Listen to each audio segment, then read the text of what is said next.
you doing? It's Carmina with a Fit and Healthy After 40 Club. Feeling extra fancy today. I have no idea. I have nowhere to go, you guys. I just felt like channeling my Creole roots. With my hoops and my turban. I don't even know what they call it. And then I found this choker and I decided to put it on, and I'm like, oh, fancy. Why not, right? So I'm so glad you're here for another coffee talk. And this one is going to be so juicy because we're going to talk about how to get back on track after a binge weekend. Because let's face it, we've all been there, myself first. Like, I'll be the first to confess to many binge weekends, okay? We're all human, we do it, and it's not a crime at the end of the day. So let's chat about how to recover from such an extravagant weekend, and how, more importantly, how to put an end to the craving cycle, and so you can get back on the horse. Now, before we dive in case you're new to the group and in case we haven't met yet, my name is Carmina. I'm a clinical weight loss practitioner, and I help women who have a significant amount of weight to lose. I help them reprogram their relationship with food and upgrade their habits that they can get leaner and lighter in 90 days without deprivation tactics and ruthless workouts. So, I would love to hear from you. Or do you find that in general, weekends are tougher for you to try and stick to your healthy routine? Or maybe for you, it's the week for whatever reason. I don't know. So I would love to hear, like, whether you're watching this live or you're watching the replay, please feel free to engage and answer the question, because I'm sure inquiring minds want to know, like, are we alone in this weekend binge situation? Okay. And because the thing is, sometimes I think about it, I'm like, well, why does this happen? What do you think it happens? Why are weekends so difficult for most people? I know for me, the reason that they are, what they can be more difficult is because, I'm out of my routine. Okay, somebody agrees with me. Yes, weekend are tougher. They're tougher for me too. It's I think part of it is that we're out of the routine of the of the work day, and so we feel maybe a little bit more relaxed, and by virtue of feeling relaxed, we want to indulge a little bit. Okay, so the good news is that the weight gain that happens and the bloating feeling, that you get after a binge weekend, it's not necessarily permanent. Okay, it's temporary, as long as in the next 3 days you follow the 5 tips that I'm going to give you today. Okay, so I'm going to split the tips I'm going to give you 2 mindset tips and 3 practical tips. I have 12 more, but it would take a long time to go through them. So instead, I've selected the 5 that I felt were the juiciest to share with you in our coffee talk. Okay, and then I'll tell you at the end how you can get the remaining 12. So the first tip is let it go. Let it go. You have to move past the guilt and the shame and the whatever feelings are coming to your mind because you indulge over the weekend. We all do it. And here's the thing. I always say it. I was saying it to Richard the other day. I'm like, guilt and shame are wasted emotion. They are at the lowest vibrational energy that you can emit. And so when you allow yourself to go there, what's going to happen is that you're going to stay there. And because you feel bad and because you feel guilty, guess what? you are either going to indulge some more because at this point you're like, well, why bother, right? Or the thing that you were doing regularly, you're going to stop doing them because you have brought yourself at such a low energy, motivational, vibrational energy that you don't want to do anything else. So there, and as you already know, you can change the past. It's done, it happened, let's forget about it. Okay? That's the first rule. The second rule is stay away from the scale. Stay away from the scale. I know some people, some of us, after we've been bad, we want to kind of see, well, how bad was I? Or maybe it wasn't so bad. Don't do it. Stay away from the scale. It's going to make you feel worse. Whatever it is, it's going to make you feel worse because you're going to see a number, whether or not it was caused by the binge. That's you're not going to be happy about. Okay? So you need to calm down. And in order for you to calm down, I'm going to ask you to press the pause button for 3 days. For 3 days, you will not look at the scale, no matter what. So, as a matter of fact, this is what you do.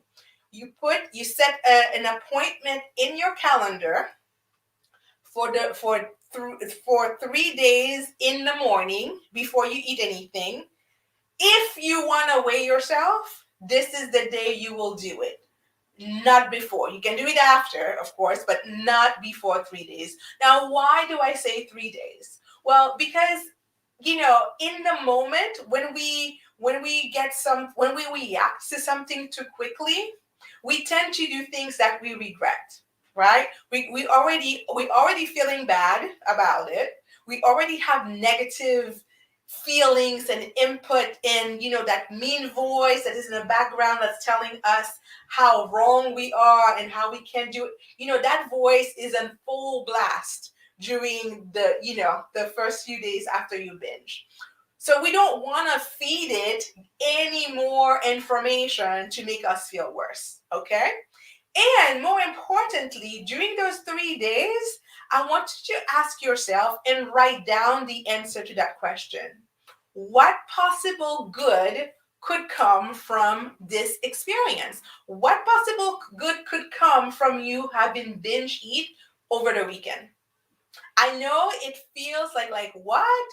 Yes, there is a hidden good intention and possible good deed that will come from that experience. Let me give you an example. That the fact that you binge ate over the weekend, that could be a wake-up call for you. That could be the catalyst for renewed motivation. And out of that, because of the things that you're going to do based on the tips I'm going to give you, you might have new healthy habits that come out of it. So right now, like when you're right in the middle of that guilt trip, it doesn't feel like there could be anything good that could possibly emerge from what happened. But if you give yourself 3 days, I promise you will find something positive coming out of that. Okay? So, do you promise not to get on the scale for 3 days after you binge eat what shall we call it, adventure? Make an appointment in your calendar. And more importantly, during those 3 days, ask yourself the question, what possible good could come from this experience? Okay, so now are you ready for the practical tips? So these were the 2 mindset tips. The first practical tip that you must do after I'm trying to look for a word so I don't keep saying binge eating because I know that can be triggering for some people. Let's say after the event, let's just call it the event, okay? The first thing that you need to do is to stay hydrated. you must drink lots of water in the next 3 days. Okay, number one is going to help your digestion, and number two, it's going to fight the bloatiness that you feel. Okay, so drink a glass of water before bed, and drink, a couple glasses in the morning when you first wake up. You know, and what you want to do, because what it's going to do, the more water you drink, the more it's going to flush out the excess salt, that you have accumulated during that event, right? Because it's the salt, like, let's say you were indulging in potato chips and pretzels and pizza and things like that. Those things are heavy in salt, right? So the more water you drink, the more you're gonna flush it out. And if you were indulging in the opposite, in the sugary stuff, well, the thing that sugar does is that it causes your blood sugar to go all over the place, right? Well, water will help stabilize your blood sugar and therefore stabilize your cravings. Okay, that's why it's so important that you drink water. It's almost like, after you have a hangover, like you said, you have to keep yourself hydrated. Same idea. Okay. The second tip I have for you is that the next morning, so let's say you were partaking in eating festivities, Friday night to Sunday, and then Sunday night, like, oh shoot, I really overdid it this weekend. Well, make plans so that the next day you have a breakfast that is filled with fiber and protein. Because here's the weird thing. When we eat that much, we, in a moment, we're like, oh gosh, I could not have another bite. I will never eat again, right?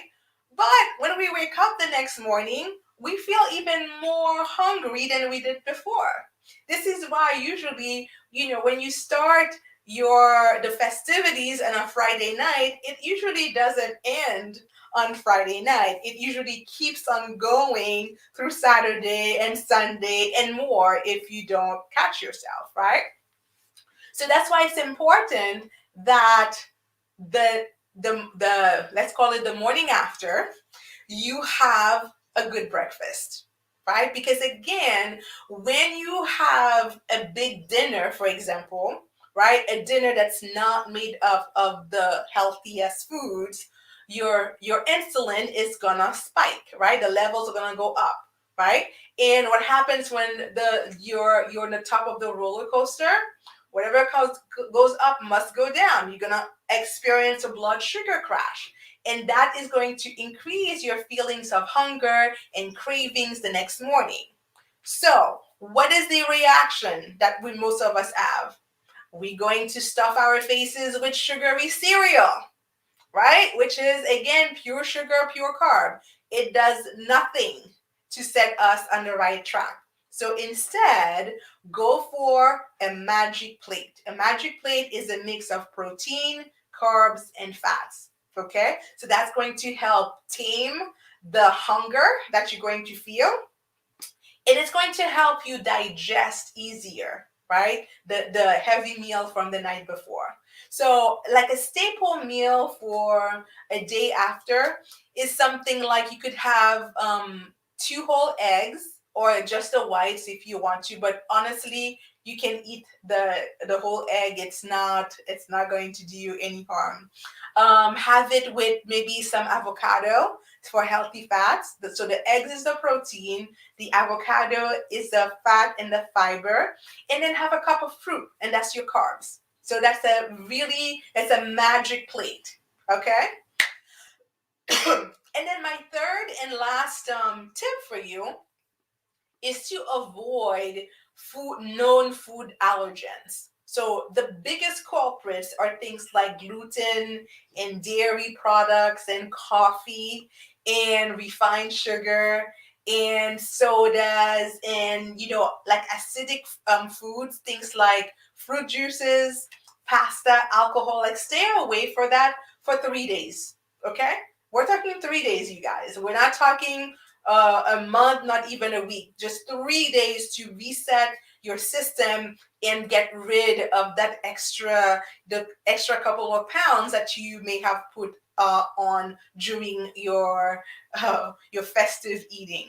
Okay, so you want to stay away from those known food allergens, and instead you want to fill up on veggies and fruits and green teas and almonds and avocado. Why? Because those foods are more alkaline, which means they are not going to upset your stomach as much.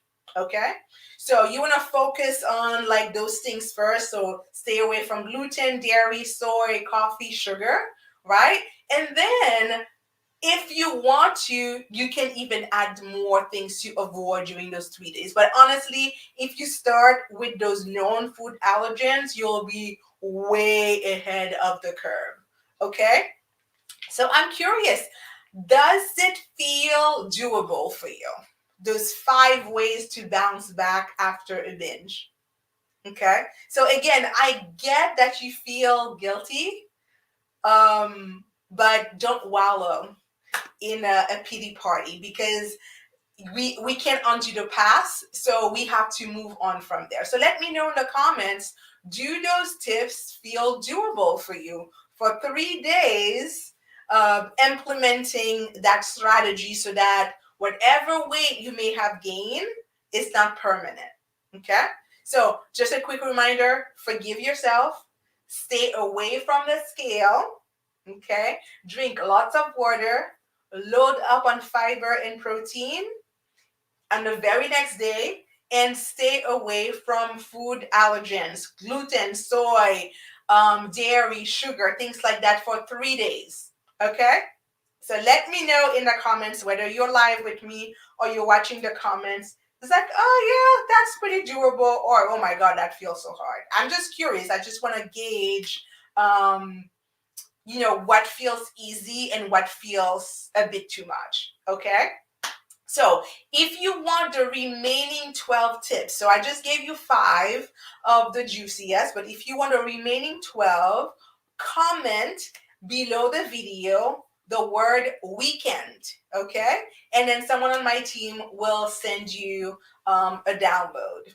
All right, so let me know if you want the remaining 12 tips, or you can also private message me. That's also fine. Just private message me the word weekend and I'll know what it means and I'll send it over. All right. So thank you so much for being with me today. Whether you are watching live or you caught the replay, I know there are so many things that you could be doing with your time. So I don't take it lightly that you've chosen to spend time with me. So, what was I going to say? Oh, yeah. Don't forget to put in your steps, your walking steps. This week is the last week before we publish the results for January for the Walk It Off leaderboard. It's going to happen this Saturday. It will be in the newsletter, in the Coffee Talk newsletter. So get those steps in, report them promptly, and then I look forward to seeing your name on the Walk It Off leaderboard. So remember, my friends, you're one healthy habit away. Don't give up. Don't give in. You're 3 feet away from goal. Take care and see you on Thursday for another coffee talk. Bye for now.